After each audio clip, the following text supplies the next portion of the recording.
हे वर्ष 2025 मला इतकं छान गेलं ना, इतकं छान गेलं की काय विचारू नका.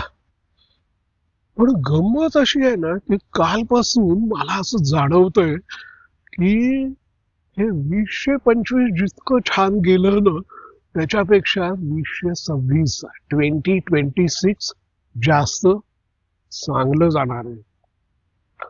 मला एकदम खात्री वाटते की 2026 2025 पेक्षाही जास्त चांगलं जाणार आहे. तुम्हाला काय वाटतं?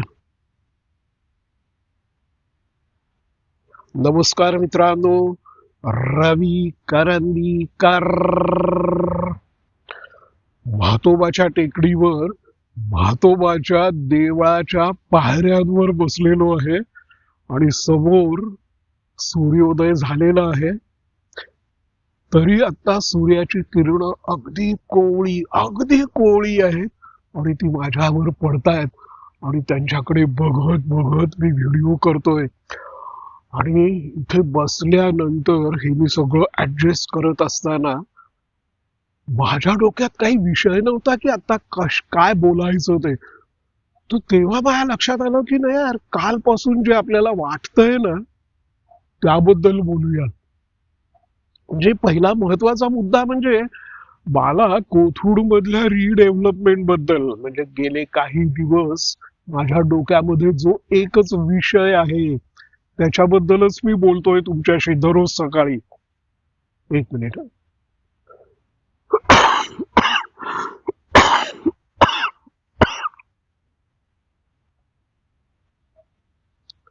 कोथरूड मधली रिडेव्हलपमेंट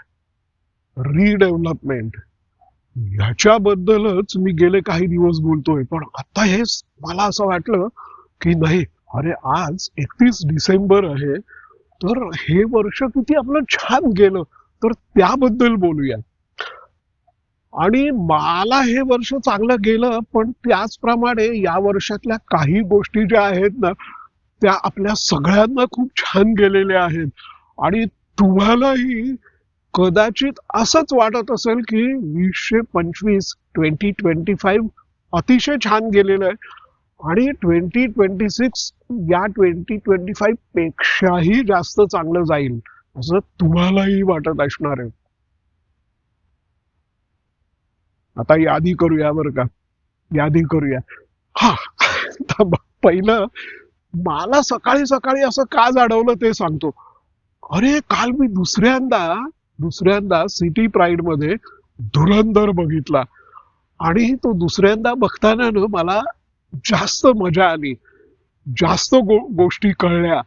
आणि मला असं वाटतंय ना की काल मी बघितलं त्याच्यामध्ये डोल्बी साऊंड सिस्टीम होती. तर काल मागच्या वेळेलाही मला जाणवलं होतं. मागच्या वेळेला मला काय जाणवलं होतं की अरे या सिनेमामध्ये बॅकग्राऊंड म्युझिक खूप आहे आणि गाणं म्हणजे खरं एकच आहे, ते शरारत आयटम सॉन्ग, बाकी सगळं बॅकग्राऊंड म्युझिक आहे असं मला वाटलेलं होतं. पण काल मी ते डोल्बी थिएटरमध्ये बघितलं ना, ते स्क्रीन 1 होता बरं का, तर तिथे असं जाणवलं ना की जो सिनेमा चाललेला आहे, म्हणजे जे दृश्य आपल्याला दिसतंय त्याला ते बॅकग्राऊंड म्युझिक नाहीये. सिनेमा सुरू झाल्यापासून ऍक्च्युली एक म्युझिक सुरू झालेलं आहे, आणि ते म्युझिक अतिशय महत्वाचं आहे. ते म्युझिक आपल्याला घेऊन चाललेलं आहे आणि ते म्युझिक बरोबर आपल्याला काही ते दाखवते आहे. म्हणजे म्युझिकच्या जागी असं समजा की त्या सिनेमाचा लेखक आहे, त्या सिनेमाचा डायरेक्टर आहे आणि त्याला जे दाखवायचं आहे ना, तर त्याचा रिप्रेझेंटेटिव्ह म्हणजे जसं ते म्युझिक आहे. म्हणजे जर समजा तो बोलत असता तर त्याने शब्दातून वर्णन केलं असतं, बरोबर की नाही. त्याच्याऐवजी मला काल असं वाटलं ना की तो त्या संगीतातून वर्णन करतोय आणि तो आपल्याला असा घेऊन चाललेला आहे तो, आणि तो आपल्याला दाखवतोय सगळं. तर तर त्यामुळे मला तो जास्त इफेक्टिव्ह वाटला. अर्थात काही ठिकाणी असं झालं माझ्या शेजारी एक मुलगी बसली ती ना, तिने मध्ये एकदा अगदी असं कानात बोट घातली. आणि तो जो प्रसंग होता ना, तो कुठला होता त्या रहमान डकईतला तो मारतो ना. म्हणजे म्हणजे तो असलपला सोडवतो, एसपी ला सोडवतो, रणबीर सिंग. आणि तो आणि तो रहमान डकईतला मारून टाकतो. तर त्यावेळेला खर तर डोळे मिटायला हवे होते. तो तो असं काही मारतो ना, की त्याचं ते क्रौर्य बघवत नाही. म्हणून जर तिने डोळे मिटले असते ना, तर मी समजू शकलो असतो. पण तिने डोळे नाही मिटले, तिने कानात बोट घातली. कारण जे समोर चाललेलं आहे ना, ते बघायचं होतं. पण संगीत इतकं मोठं होतं, इतकं लाऊड होतं, बापरे, तिला ते कान फुटायची. मी तेवढ्यात माझी तिची नजर गेली. ऍक्च्युअली काय झालं माहितीये का, की मधनं माझी तिच्याकडे नजर जात होती. म्हणजे नजर नव्हती जात, अरे मला ती आहे शेजारी हे जाणवत होतं. कारण तो पूर्ण सिनेमा बघताना ती इतकी अस्वस्थ व्हायची, ती इतकी चुळबुळ करायची. काही काही लोकांना सवय असते ना, की ते असे पाय असे हलवतात, ते सारखे बसलो तरी पाय हलवत बसतात. तसं ती पाय बी हलवत नव्हती. पण ती इतकी अस्वस्थ व्हायची, ती इतकी चुळबुळ करायची. तर त्यामुळे चुळबुळ करते का शांत बसते याच्याकडे माझं म्हणजे तिरक्या डोळ्यांनी लक्ष असायचं ते. मी मी मी तेही एन्जॉय करत होतो. लहान मुलगी होती, कॉलेज मधली वगैरे. पण ही कहर झाला की त्यांनी कानात बोटं घातली. तर अशा पद्धतीने ना, तो लेखक म्हणजे ते बॅकग्राऊंड म्युझिक आहे, आणि त्याच्याद्वारे तो आपल्याला सगळ्या गोष्टी सांगतो आहे, म्हणजे दाखवतो आहे. सांगत नाही, दाखवतो आहे ना. तर हे पहिलं जाणवलं. आणि दुसरं काय माहितीये का, सगळ्यात महत्वाचं, की मागच्या वेळेला मी बघितलेला होता ना, तर त्यावेळेला जसा शेवट झाला तसा काही काल शेवट झाला नाही असं मला वाटतंय. आता मागच्या वेळेला कदाचित माझं लक्ष गेलं नसेल, कारण मी इतका ओव्हरवेल्म झालेलो असेल. मी इतका काय म्हणायचं, इतका मी त्या सगळ्यामध्ये इतका सिनेमाचा शेवट आला त्यावेळेला मी इतका बधीर झालो असेल, म्हणजे ते सगळं बघून. किंवा माझी शुद्ध जरा कमी झाली असेल. तर काल मला पहिल्यांदाच असं दिसलं, की जे मागच्याला दिसलं नव्हतं, की सिनेमाच्या शेवटी दुसऱ्या भागामध्ये काय येणार आहे याची त्यांनी झलक दाखवली. ती काल मला दिसली. मला ती पहिल्यांदा बघितली ती तेव्हा दिसली नाही. कदाचित त्यांनी ती जोडली पण असेल असं मला वाटलं. आणि त्या दुसऱ्या भागामध्ये त्यांनी काय येणार आहे, म्हणजे सिरियलच्या शेवटी असतं ना, इन द नेक्स्ट एपिसोड म्हणून ते काही क्लिप्स दाखवतात ना, झलक दाखवतात ना, तर तसं त्यांनी त्या दुसऱ्या भागाची झलक जी दाखवली ना, अरे बापरे. दुसऱ्या भागामध्ये मला जे कळलं, त्यांनी जे दाखवलं त्याच्यावरून मला जे कळलं ते असं आहे, की तो लायरीचा तो बॉस होतो, कारण रहमान डकेतला त्यांनी मारून टाकलेलं आहे. आणि त्याचा जो भाऊ आहे ना, मला वाटतं त्याचं नाव अझर विझर आहे. तर तो आणि हा याच्यामध्ये लढाई होते स्वामित्व मिळवण्याकरता, की बादशाह कौन है, लायरी का, आणि मग कराची का वगैरे, असं ते त्यांच्यात युद्ध वगैरे, वॉर, गँग वॉर वगैरे असं असेल. हा एक भाग झाला. पण त्या डायरीमध्ये तो शेवटी जे रहमान डकेतवर फुली मारतो, खोडून टाकतो त्याचं नाव, आणि बडे साहेब त्याच्या समोर जो क्वेश्चन मार्क असतो ना, तर पुढच्या भागामध्ये तो त्या बडे साहेबचा सुद्धा निकाल लावणार आहे. पण त्यांनी बडे साहेब दाखवलेला नाही आहे. पण आपल्या प्रत्येकाच्या लक्षात आहे की बडे साहेब, आणि या सिनेमात सुद्धा बडे साहेबचा उल्लेख आलेला आहे.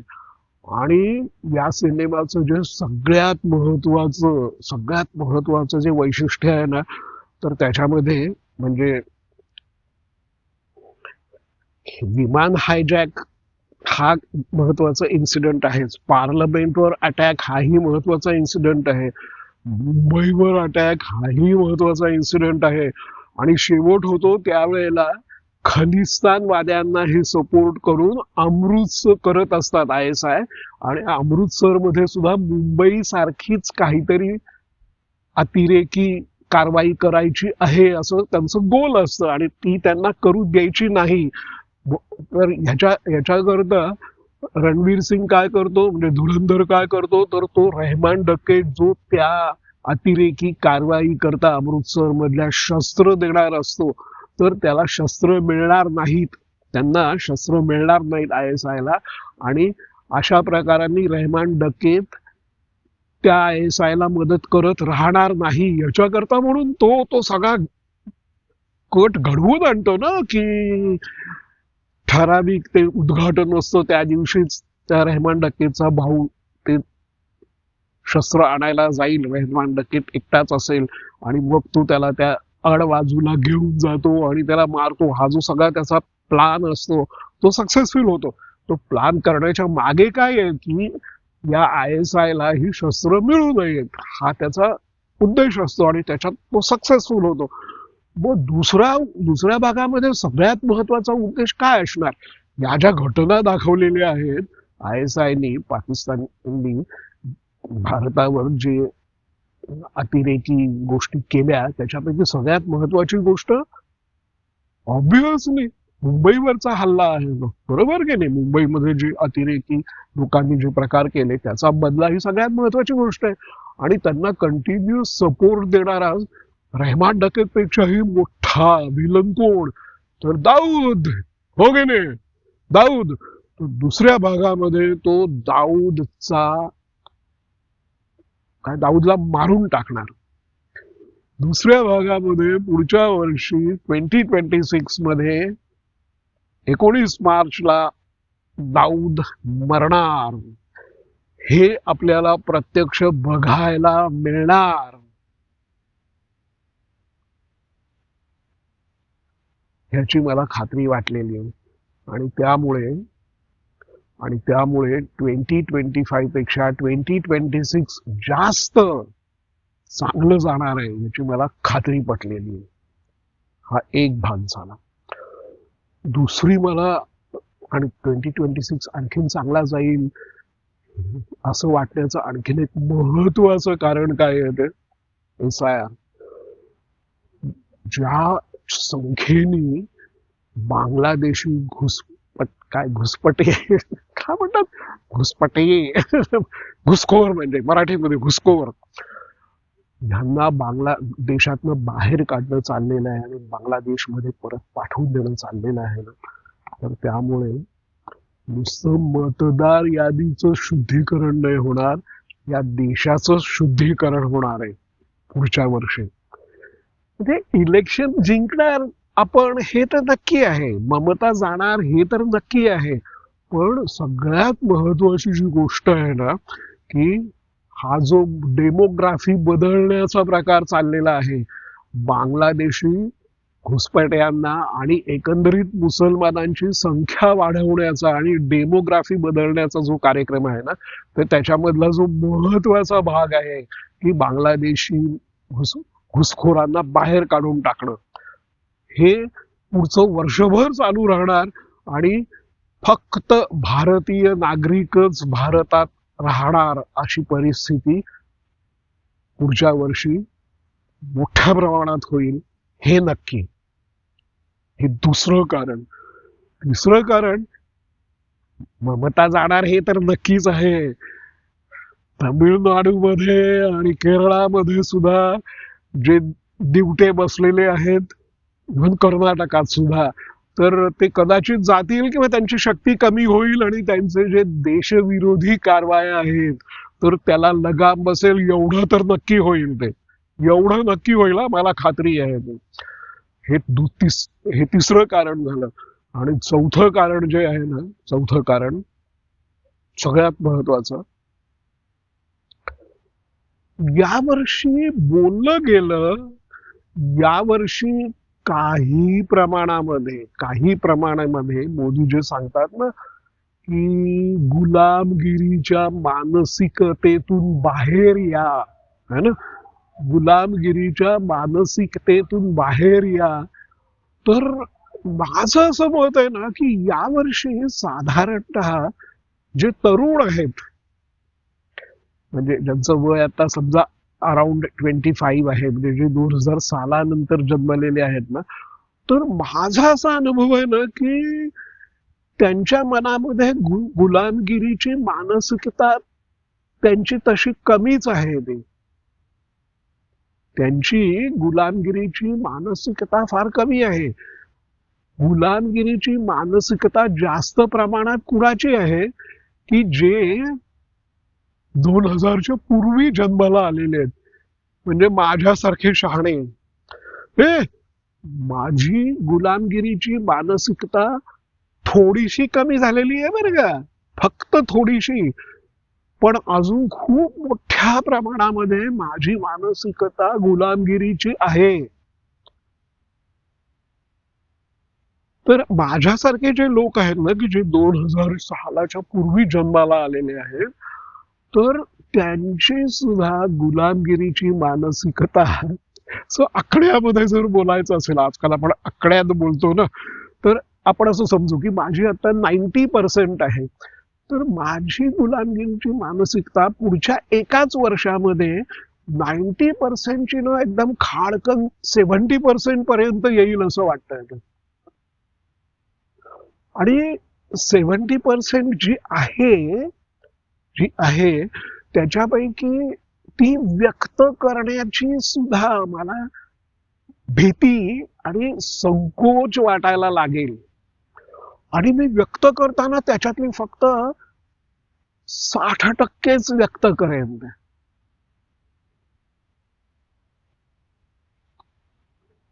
तर गुलामगिरीची मानसिकता इतकी कमी होईल, हे पुढच्या वर्षी एका वर्षात होईल बरं का. फार क्रांतिकारक बदल होणार आहे. तर आणि हा खूप महत्वाचा बदल आहे, याचा लॉंग टर्म मध्ये फार फायदे आहेत.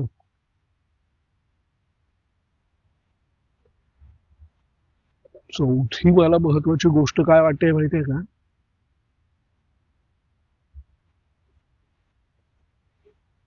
की आजपर्यंत या जगामध्ये आपल्याला, म्हणजे नागरिक म्हणून भारतीयांना किंवा देश म्हणून भारताला, असं फार किरकोळ फार काही महत्व नव्हतं. तो एक देश म्हणून आणि एक नागरिक म्हणून या सगळ्या जगामध्ये आपल्याला फार महत्व नव्हतं, किंवा आपण दबलेले होतो, है ना. असा आपल्याला आपल्याबद्दल एक प्रचंड इन्फिरियॉरिटी कॉम्प्लेक्स होता, है ना, इन्फिरियॉरिटी कॉम्प्लेक्स. या वर्षामध्ये 2025 मध्ये डोनाल्ड ट्रम्पनी आणि एकंदरीत सगळ्या जगाने जे काय उद्योग केले, 2 प्रकारचे उद्योग झाले, की युरोप असू दे, चीन असू दे, अमेरिका असू दे, सगळ्यांनी आपल्याला खूप त्रास देण्याचा सतत प्रयत्न केलेला आहे. बरं का. तर त्यांनी जो त्रास द्यायचा प्रयत्न केलेला आहे तो मोदींनी ज्या पद्धतीने मोडून टाकला आहे, किंवा काही ठिकाणी थोपवलेला आहे ना, काही ठिकाणी ते त्यांच्यावर वर्चस्व केलेला आहे ना. आणि असं करत असताना त्यांनी आपल्याबद्दल त्या लोकांच्या मनामध्ये, जे आपल्याला दाबण्याचा प्रयत्न करत होते, आपली प्रगती होऊ नये, आपली प्रगती होऊ नये म्हणून ती रोखण्याचा जे प्रयत्न करत होते, त्यांच्या मनामध्ये सुद्धा आपल्याबद्दल शत्रुत्वाची भावना निर्माण केली नाही. उलट पूर्वी त्यांना शत्रू वाटत होतो, आता त्यांना आपल्याबद्दल ईर्ष्या वाटते आहे. मोदींनी जे कार्य केलं ना, त्याच्यामुळे त्यांना आपल्याबद्दल आता ईर्ष्या वाटायला लागलेली आहे. म्हणजे त्यांना पूर्वी वाटत होतं की आपण यांना थोपवू शकतो, दाबू शकतो, यांची प्रगती रोखू शकतो. आता त्यांनी ऍक्सेप्ट केलेलं आहे की आपण यांना रोखू शकत नाही. आणि आपण रोखू शकत नाही हे यांनी जे ठरवलेलं आहे ना, त्याप्रमाणे हा देश डेव्हलप होणार, ही महासत्ता होणार, आणि आपण त्यांना थांबवू शकत नाही. आणि आपल्यापेक्षाही यांची प्रगती जास्त वेगाने होणार आहे, है ना.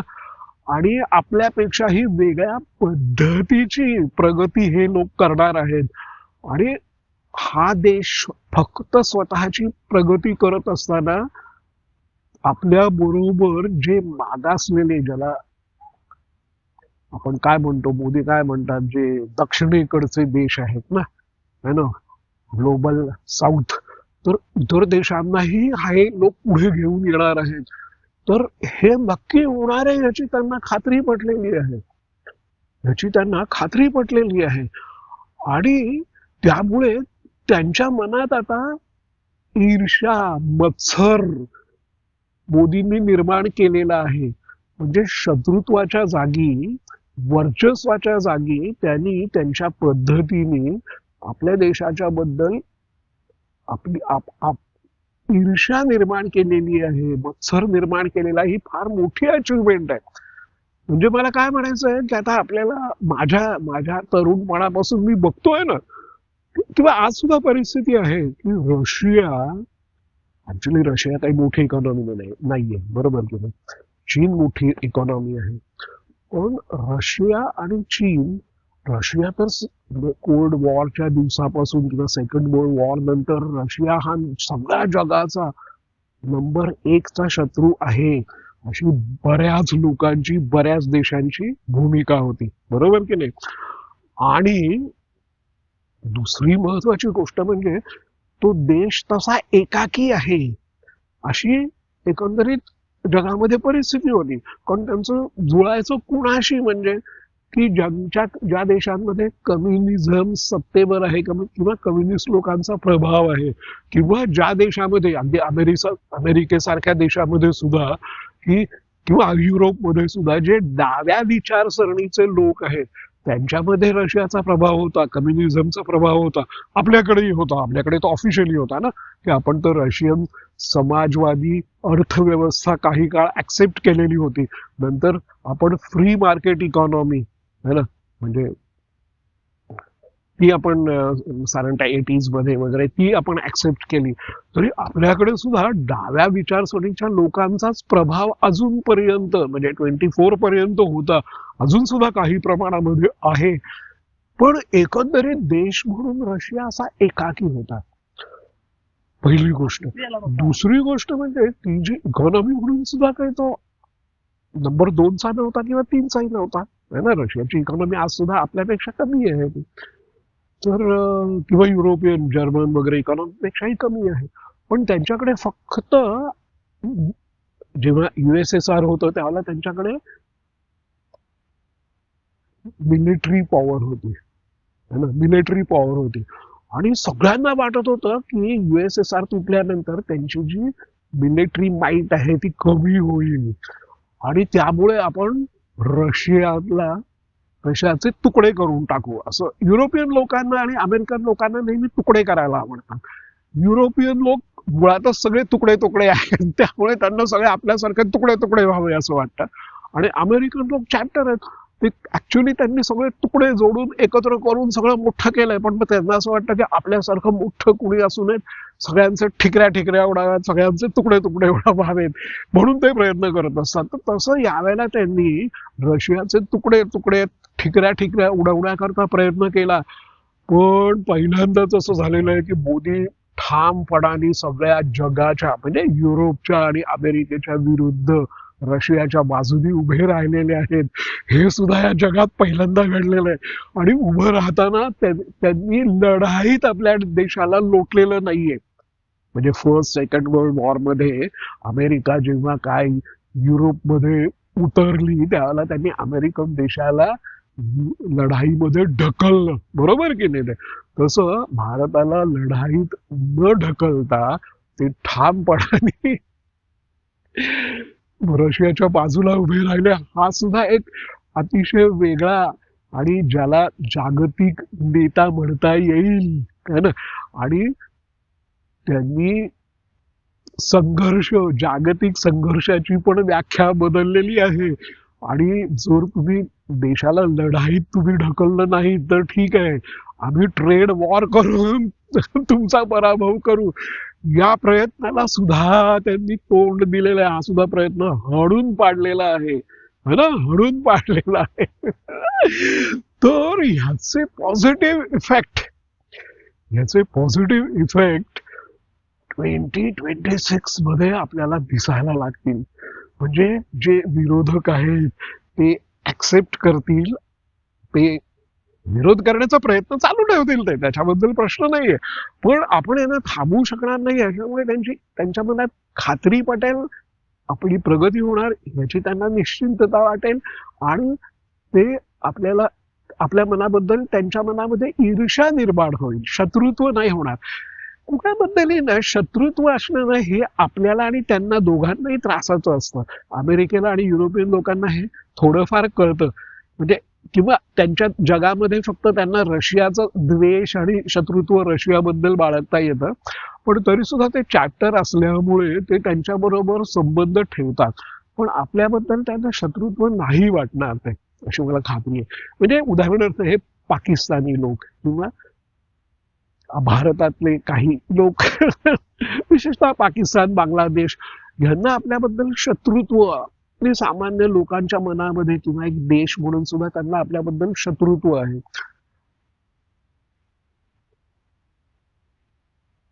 पण या वर्षामध्ये मोदींनी ही एक गोष्ट केलेली आहे की आता फक्त त्यांची जे सत्ताधीश आहेत त्यांच्या मनात भारताबद्दल शत्रुत्व आहे, पण सामान्य जनामध्ये मला असं वाटतं की जर ते धर्म विसरले तर त्यांना आपल्याबद्दल ईर्ष्या वाटायला लागलेली आहे.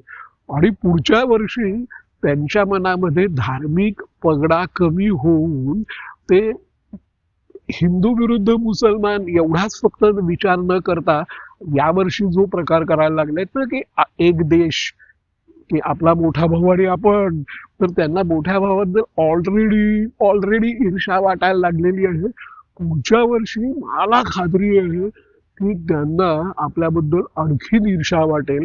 आणि जशी जास्त ईर्ष्या वाटेल आणि जसं शत्रुत्व कमी होईल ना तसं तसं त्यांना त्यांचे जे सत्ताधीश आहेत त्याच्या विरुद्ध ते उभे राहतील. आणि त्यामुळे या दोन शेजाऱ्यांचा आपला होणारा त्रास काही प्रमाणामध्ये कमी होईल, त्रास कमी होईल. पण आपण त्यांना निपटायला तर केव्हाही तयार आहोत. पण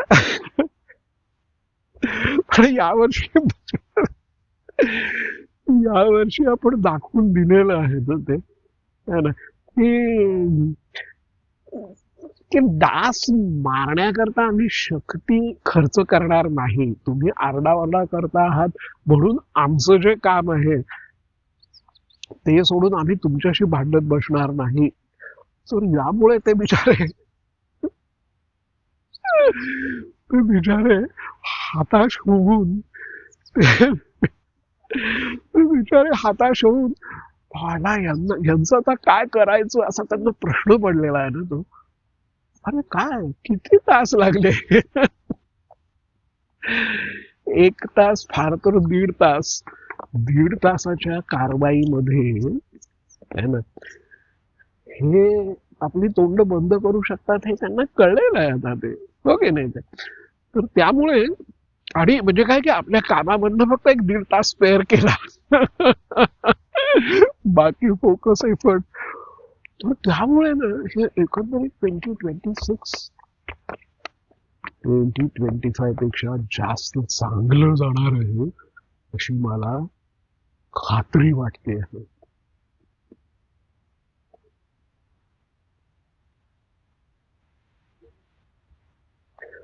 आणि आता माझ्या वैयक्तिक आयुष्याबद्दल सांगतो बरं का.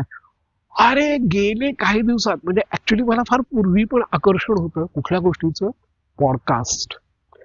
हे मला युट्यूबचं जेवढं आकर्षण आहे ना तेवढं ऍक्च्युली पॉडकास्टचं पण होतं. पण युट्यूबचं आकर्षण खूप वर्ष असून सुद्धा मी आत्ता व्हिडिओ करायला सुरुवात केली आहे ना. तसं माझ्या असं लक्षात आलं की पॉडकास्टिंग बद्दल मला किती आकर्षण होतं. पूर्वी मी किती पॉडकास्ट बघायचो. ऍक्च्युअली मी युट्यूब व्हिडिओपेक्षा पॉडकास्ट जास्त बघायचो बरं का. किंवा युट्यूब व्हिडिओ मी फक्त ट्युटोरियल करता बघायचो. आणि पॉडकास्ट मी पर्सनल डेव्हलपमेंटच्या दृष्टीने मी पॉडकास्ट जास्त बघायचो पूर्वी. आणि मला पूर्वीपासून पॉडकास्ट आवडायचे, पण मी कधी करण्याचा विचार नव्हता केला.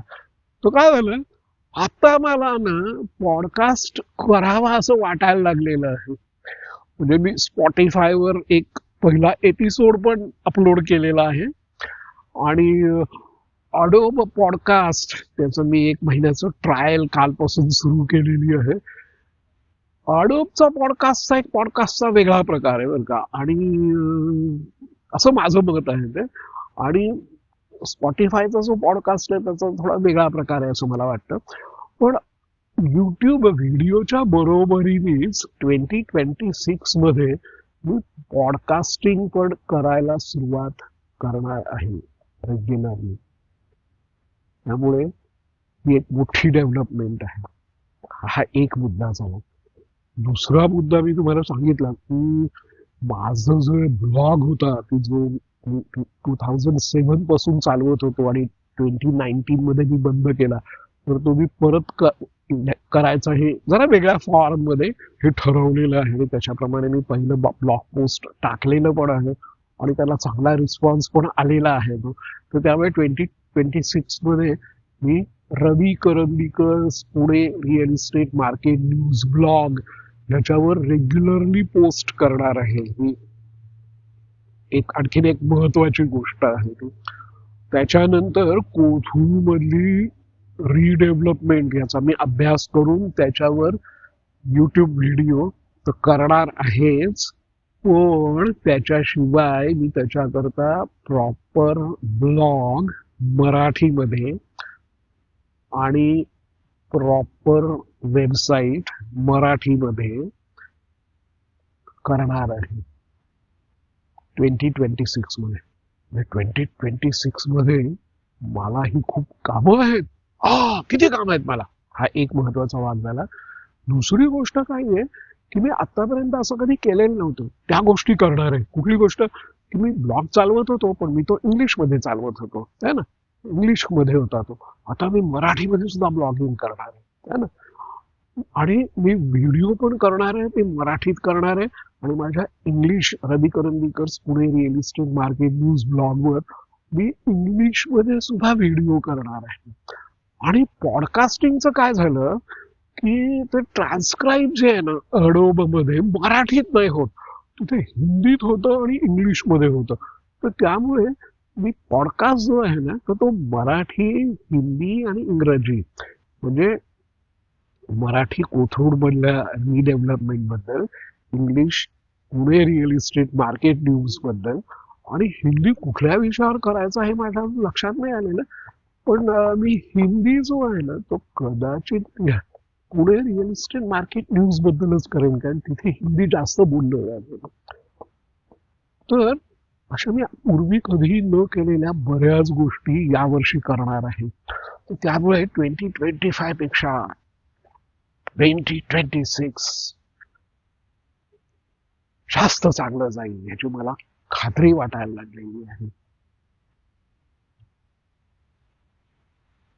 तुमचा काय प्लॅन आहे 2026 चा? तुम्हाला कसं जाईल असं वाटतं? तुम्हालाही वाटतंय ना 2025 पेक्षा 2026 हे आपल्या सगळ्यांना पर्सनल लाईफ मध्ये आणि आपल्या सोशल लाईफ मध्ये आणि आपल्या राष्ट्रीय जीवनात जास्त चांगलं वर्ष असणार आहे.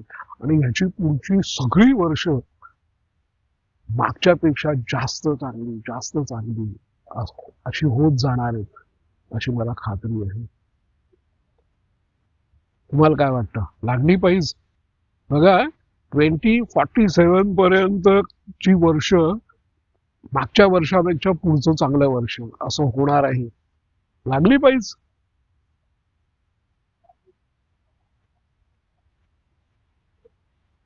2047च्या 31 डिसेंबरला आपण भेटू आणि त्यावेळेला बघूया कोण पैज जिंकतंय ते.